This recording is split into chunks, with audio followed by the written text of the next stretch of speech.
Assalamualaikum warahmatullahi wabarakatuh. Kita akan melanjutkan ya pembahasan kita tentang validitas konstruk ya. Kita akan masuk ke ancaman-ancaman terhadap validitas konstruk ya. Akan kita bagi menjadi dua video ya, karena memang terlalu panjang ya sepertinya kalau kita gabung jadi satu ya. Nah, ancaman terhadap validitas konstruk itu adalah alasan yang membuat operasionalisasi ya dari sebuah studi itu terkait unit treatment, observation dan setting itu tidak mewakili konstruk yang mewakilinya, atau disebutkan juga konstruk yang lebih tinggi gitu ya. Nah, ancaman terhadap validitas konstruk ini seringkali terjadi pada eksplikasi ya, eksplikasi dari konstruk. Jadi eksplikasi itu kalau bahasa Inggrisnya explication itu maksudnya adalah penjelasan ya, penjelasan atau penjabaran konstruk gitu ya. Pada desainnya ya, atau pada pengukurannya atau pada samplingnya gitu ya. Jadi operasionalisasi dari sebuah studi itu mungkin tidak melibatkan semua karakteristik dari konstruk yang relevan gitu ya. Nah, ini yang disebut juga konstruk under representation ya, atau juga bisa melibatkan konstruk yang di luar yang hendak diteliti ya, atau konstruk extraneous ya. Nah, ada 14 ya ancaman terhadap validitas konstruk ya. Inadequate explication of construct ya, construction confounding, mono operation bias, mono method bias. Nah, ini akan kita bahas satu persatu ya. Oke. Yang pertama adalah inadequate explication of construct ya. Seperti saya sampaikan tadi, ini adalah kegagalan eksplikasi itu, penjabaran ya, penjelasan itu. Kegagalan eksplikasi konstruk itu akan mengarah pada kegagalan pengambilan kesimpulan antara operasionalisasi dan konstruk gitu ya. Nah, ada kesalahan-kesalahan umum dalam eksplikasi konstruk itu, ini disampaikan dalam Sediscook and Campbell ya oleh Mark ya. Jadi konstruk itu bisa didefinisikan pada level yang terlalu general gitu ya, terlalu umum gitu ya. Misalnya menyatakan intervensi yang digunakan itu adalah psikoterapi ya, walaupun sebenarnya yang dimaksud itu hal yang lebih spesifik gitu ya, misalnya terapi humanistik gitu ya. Nah, kedua, konstruk itu didefinisikan pada level yang terlalu spesifik ya, misalnya meneliti tingkat unhappiness, ketidakbahagiaan pada pasien di rumah keperawatan gitu ya, di nursing home gitu ya. Nah, ini sebenarnya lebih tepat disebut sebagai penelitian pada karakteristik pasien mental di daerah miskin ya, yang bukan spesifik pada nursing home saja gitu ya. Jadi unhappiness pada pasien mental di daerah miskin itu. Yang ketiga, konstruk itu salah diidentifikasikan gitu ya. Misalnya ini para imigran di Amerika itu dimasukkan dalam anak yang mengikuti penelitian itu dimasukkan dalam kategori retardasi gitu ya. Padahal rendahnya hasil tes kemampuan tes kecerdasan itu merupakan akibat dari kemampuan bahasa Inggris mereka yang lemah gitu ya. Jadi ini masalah bahasa dan budaya sebenarnya gitu, bukan masalah kecerdasan gitu. Nah, keempat, operasionalisasi itu hanya merefleksikan satu konstruk gitu ya, padahal ada lebih di situ ada lebih dari satu konstruk gitu ya. Misalnya menyebutkan variabel yang diukur itu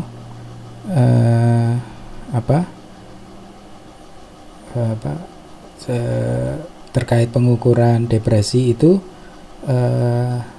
lebih tepat sebenarnya self-report depression. Jadi bukan menyebutkan depresi, tapi lebih spesifik ada self reports depression gitu, yang hasilnya adalah hasil apa dari respon individu terhadap alat ukur tertentu gitu. Nah, yang kedua adalah construct confounding gitu ya. Di sini pelaksanaan eksperimen itu, operasionalisasi itu bukan representasi murni dari konstruk gitu ya. Jadi kadang eksperimen itu tidak mewakili konstruk ya. Ya, karena ini kemungkinan ada konstruk lain yang terlibat ya selain konstruk yang diteliti ya. Misalnya pada penelitian tentang unemployment gitu ya. Unemployment itu di sini di peneliti itu mendefinisikan pengangguran itu berdasarkan syarat di bawah garis income keluarga itu di bawah level garis kemiskinan dan minimal 6 bulan gitu ya, dan mendapat bantuan makanan atau bantuan langsung tunai ya kalau di tempat kita gitu ya. Namun ternyata mayoritas partisipan itu berasal dari ras tertentu, misalnya African American gitu ya, dan yang mengalami juga korban prejudis ya, diskriminasi ras gitu. Jadi di sini penelitiannya itu tidak hanya sebenarnya tidak hanya meneliti tentang unemployment, tapi juga melibatkan konstruk lain ya, confounding konstruk ini ya, yaitu mayoritasnya African American yang mereka korban diskriminasi ras gitu. Nah, kita masuk ke yang ketiga adalah mono operation bias. Jadi operasionalisasi sebuah konstruk itu dalam eksperimen akan ideal bila dilakukan dengan lebih dari satu cara gitu ya. Jadi ancaman ini terjadi ketika operasionalisasi itu hanya terdiri dari satu jenis saja gitu ya. Nah, memang multi operasionalisasi ini memang menghasilkan memerlukan biaya dan usaha yang lebih gitu ya dalam eksperimen nanti ya, tapi memang ini keterbatasannya seperti itu gitu ya. Nah, misalnya seperti ini, misalnya meneliti efek dari keahlian communicator ya, efek dari pembicara ahli gitu. Ada 3 jenis operasionalisasi, pria ahli dari universitas gitu, kemudian wanita ahli dari lembaga penelitian atau pusat penelitian, dan pembicara ahli dari luar negeri. Nah, variasi dari operasionalisasi ini dapat mengidentifikasi itu ya, apakah keragaman ahli ini mempengaruhi efek atau tidak gitu ya. Nah, itu. Jadi jika keragaman tersebut tidak mempengaruhi efek, maka peneliti itu dapat yakin bahwa keahlian komunikasi itu ya, keahlian komunikasi adalah konstruk yang utama gitu ya. Nah, efek dari pembicara ini efek dari pembicara ahli ini tidak tergantung dari siapa ahli tersebut atau berasal dari mana atau variabel atributif lain yang ada di dalam diri ahli itu gitu ya, misalnya dia menarik atau tidak gitu ya. Nah, tadi mono operation, sekarang mono method bias gitu ya. Nah, multi method itu lebih baik dari mono method gitu ya. Nih, jadi operasionalisasi yang lebih dari satu, multi operational, itu merupakan kondisi yang lebih ideal gitu ya untuk merepresentasikan sebuah konstruk gitu ya. Nah, namun bila treatment itu disampaikan pada responden, pada partisipan yang hanya dengan satu metode saja, monometode saja, maka metode yang digunakan bisa mempengaruhi efek gitu ya. Sebagai contoh tadi pada penelitian efek dari keahlian komunikasi yang disebutkan pada bagian sebelumnya, bila komunikasinya itu disampaikan ke partisipan hanya menggunakan satu metode, yaitu metode tertulis saja, maka penelitian itu lebih tepat disebut efek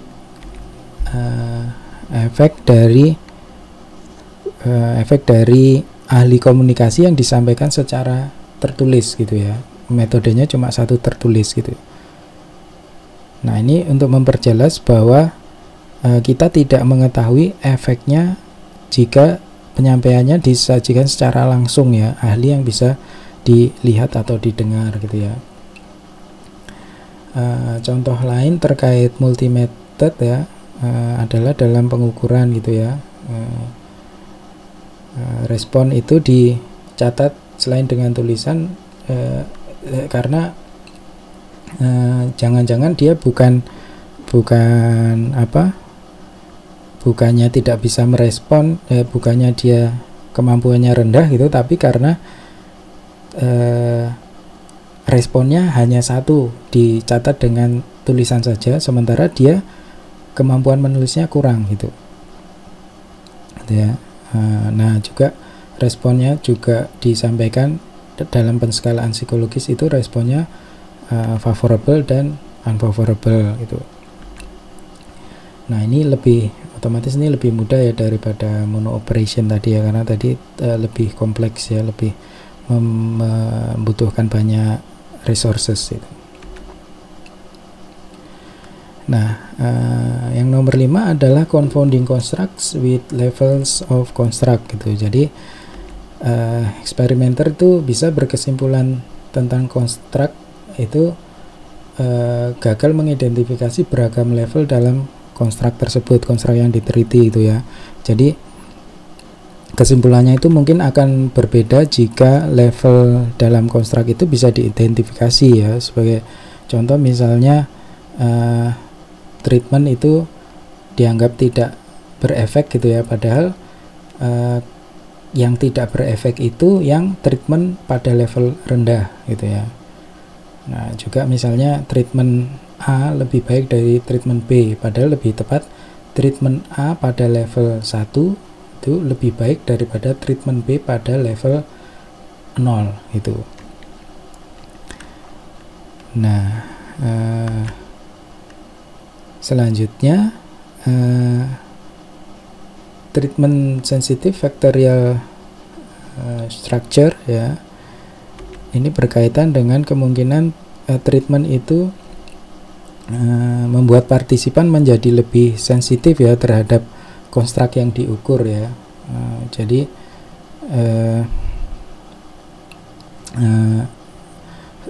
struktur ada perubahan faktorial ya, ini minimal pada pandangan partisipan terhadap konstruk gitu ya, bukan pada keadaan sesungguhnya gitu ya. Nah, jadi perubahan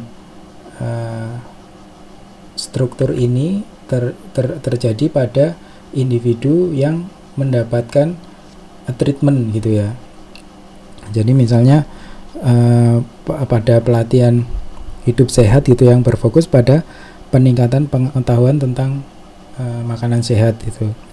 Nah, proses pelatihannya itu meningkatkan sensitivitas partisipan pada dimensi hidup sehat lainnya gitu ya. Dalam hal ini adalah aktivitas fisik gitu ya. Jadi nah, ini merupakan ancaman terhadap validitas konstruk ya, karena konstruk yang diteliti itu pada awalnya itu hanya tunggal ya, makanan sehat gitu ya. Kemudian menjadi multidimensi gitu ya, makanan sehat plus aktivitas fisik ya.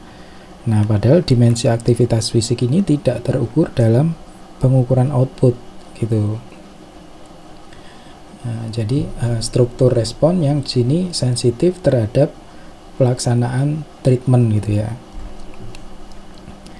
Oke, baik, ini yang ketujuh, yang terakhir di sesi video ini reactive self-report changes ya. Ini mirip ya sama yang sebelumnya. Respon terpengaruh apakah partisipan masuk atau tidak ke kelompok eksperimen atau ke kelompok kontrol gitu ya. Jadi ini masuknya mereka ke kelompok kontrol atau eksperimen itu mempengaruhi respon mereka gitu ya. Jadi partisipan yang ingin masuk ke kelompok treatment itu menampakkan diri gitu ya, berusaha menampilkan diri itu sesuai syarat untuk menjadi partisipan dalam kelompok eksperimen. Nah, ini bisa menampilkan diri lebih buruk atau lebih baik ya, sesuai dengan kebutuhan dalam kelompok eksperimen itu gitu. Nah, setelah penugasan ke dalam kelompok terjadi, itu motivasi partisipan yang masuk ke dalam kelompok eksperimen itu akan menurun karena mereka sudah mendapatkan tujuan mereka gitu. Nah, sementara partisipan yang masuk ke dalam kelompok kontrol motivasinya relatif tetap gitu. Nah, eksperimenter itu kadang menilai perbedaan post-test itu terjadi karena perbedaan simptom saja gitu. Tapi sebenarnya di sini ada faktor variabel construct confounding juga, yaitu adalah motivasi tadi gitu ya. Baik, itu untuk bagian pertama ya. Ini dari chapter 3-nya Sadis, Cook and Campbell ya. Silakan dicek ya sumber aslinya ya. Terima kasih. Assalamualaikum warahmatullahi wabarakatuh.